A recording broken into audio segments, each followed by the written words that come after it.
the experience of people with dementia and cognitive impairment during the COVID-19 pandemic. The COVID-19 pandemic impacted us all in many ways, but some people were more vulnerable to the negative impacts, like older people living with dementia. To understand this better, our research, funded by the National Institute of Health and Care Research, examined the experiences of people with dementia and mild cognitive impairment during the pandemic, along with how these differed compared to people with no cognitive impairment. Using data from the English Longitudinal Study of Aging, ELSA, we looked at experiences in 2020 across several domains: shielding, staying at home or self-isolating, access to community health and care services, healthy behaviors and lifestyle practices, and mental health and well-being. We showed that people with dementia were 2.4 times more likely than those with no impairment to be self-isolating and staying at home during the first few months of the pandemic, June-July 2020.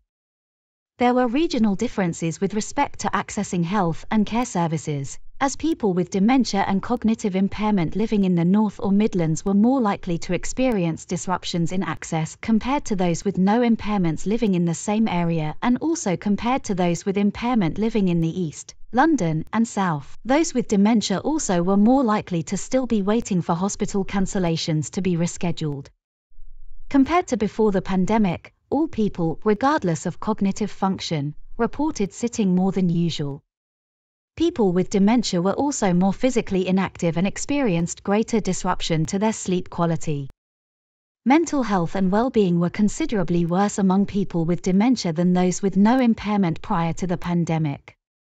However, during the pandemic, not only did people with dementia see a decline in mental health and well-being, but levels declined even more steeply among those with no impairment, meaning greater similarity in mental health and well-being by November-December 2020.